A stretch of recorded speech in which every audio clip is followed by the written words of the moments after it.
Assalamualaikum warahmatullahi wabarakatuh. Alhamdulillahilladzi an'amana bi ni'matil imani wal islam.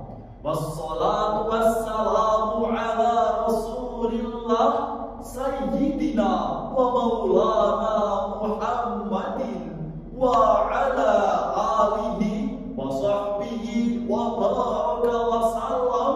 Amma ba'd. Dewan Hakim yang arif dan bijaksana, hadirin sebangsa dan setanah air yang kami banggakan.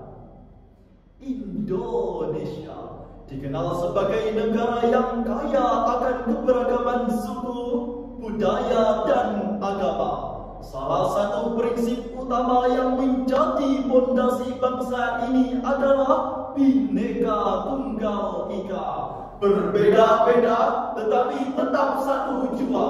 Prinsip ini bukan hanya sekedar semboyan, melainkan cermin dari semangat persatuan di tengah perbedaan. Namun, perkembangan teknologi informasi yang semakin pesat telah membawa kita pada era transformasi digital yang serba cepat, di mana informasi dengan mudah diproduksi dan dikonsumsi oleh masyarakat.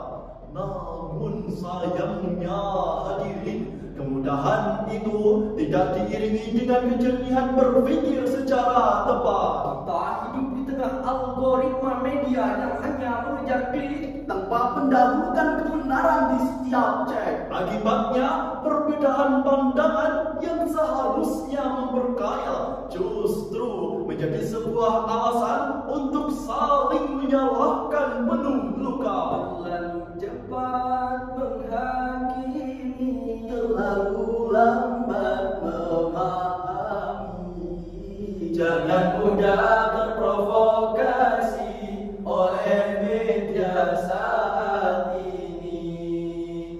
Betul hadirin, maka dari itu membangun nilai Qur'ani sebagai penguat moderasi di tengah arus disinformasi menjadi judul syarah Al-Quran yang akan kami sampaikan dengan semangat ukhuwah keagamaan, sebagaimana yang terkandung di dalam surah Al-Baqarah ayat 143.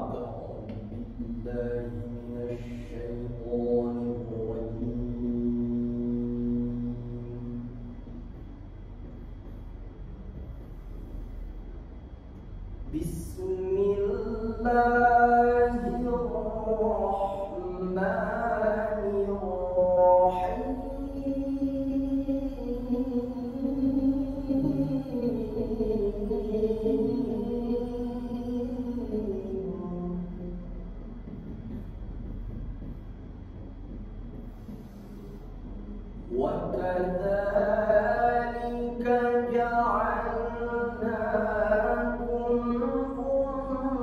أُمَّةً وَسَطًا لِتَكُونُوا شُهَدَاءَ عَلَى النَّاسِ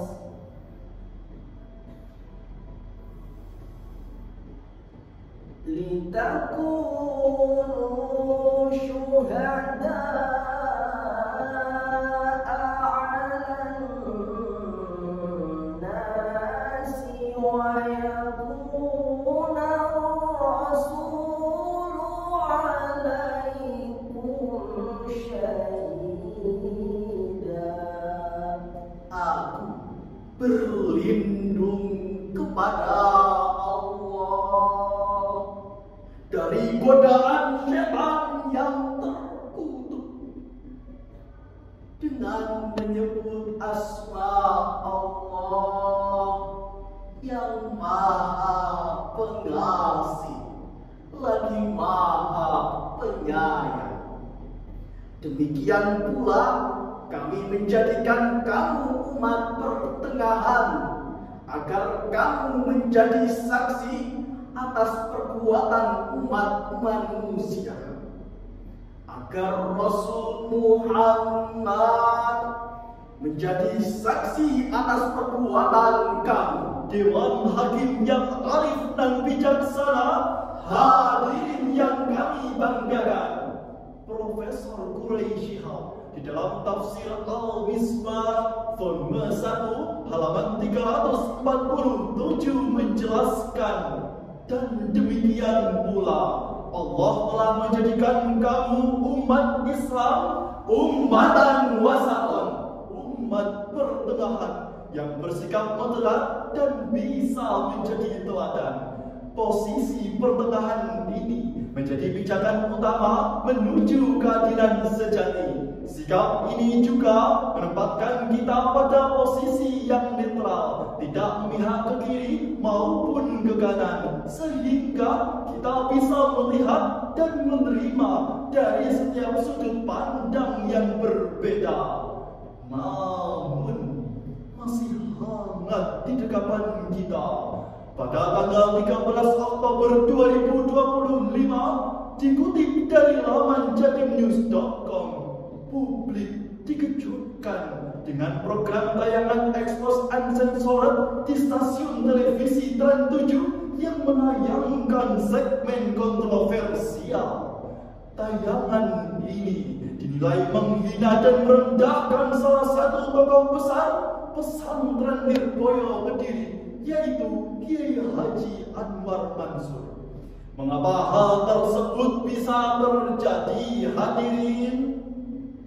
Sejak awal reformasi hingga era digital, media arus utama di Indonesia telah banyak dikuasai oleh kalangan orang yang berpola pikir modernis.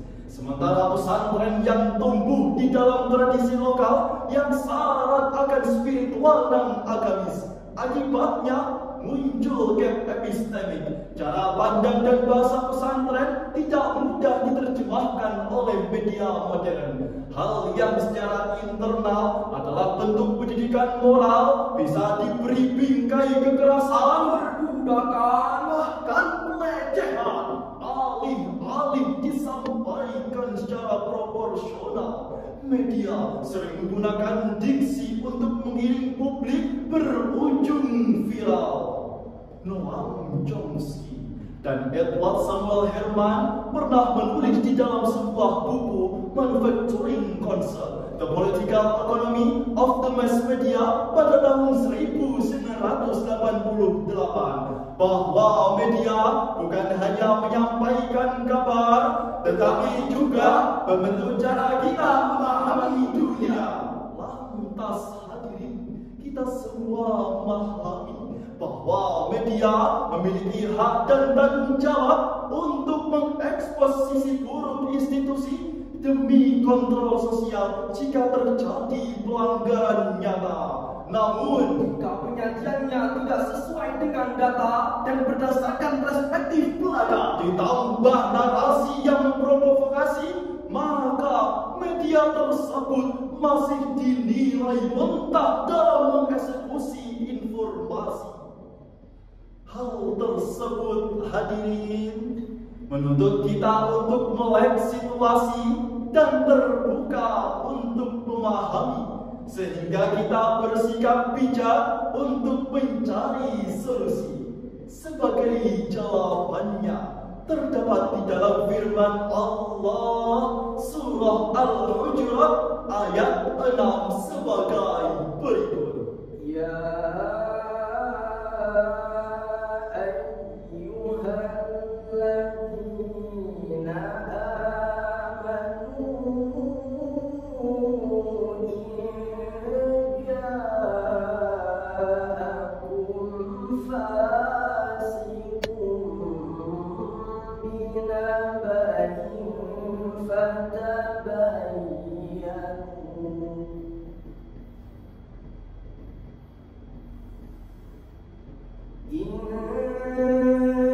جاءكم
antum nadimin. Shadaqallahul azim.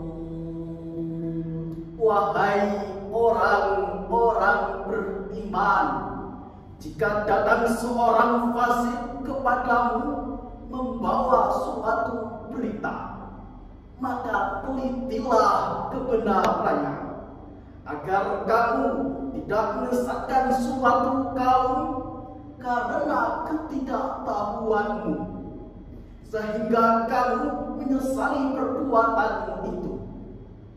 Maha benar Allah atas segala firman-Nya, dan Allah lah yang Maha Agung. Dewan Hakim yang arif dan bijaksana, hadirin yang kami banggakan. Menurut Profesor Quraisy Shihab di dalam tafsir Al-Misbah volume 13 halaman 347 menjelaskan bahwa ayat ini memberi pesan utama kepada orang yang beriman. Jika ada seorang fasik membawa sebuah berita penting, segera teliti kejelasannya, tujuannya, agar kamu tidak menimpakan musibah kepada suatu kaum karena bertindak tanpa pengetahuan, yang pada akhirnya kamu akan menyesali atas kekeliruan tersebut.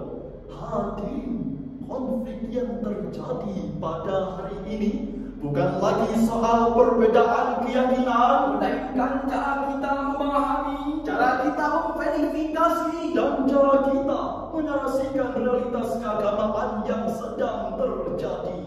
Oleh karena itu, kami mengajak kepada seluruh hadirin, mari kita bertabayun. Tunda reaksi sebelum verifikasi, mendahulukan akurasi daripada sensasi, sehingga hadirin kita tidak akan mudah gegabah oleh algoritma media yang sering kehilangan arah. Dari uraian tersebut dapat kita ambil kesimpulan yang pertama, mari kita membangun kesadaran epistemik di kalangan umat Islam bahwa kebenaran digital tidak selalu sesuai dengan kebenaran realitas. Yang kedua, jadikan sikap moderat dalam berpijak dalam bertabayun, sehingga mencari kebenaran bukan keviralan. Dengan demikian hadirin, semoga negara kita menjadi negara yang baldatun thayyibatun wa rabbun ghafur. Amin.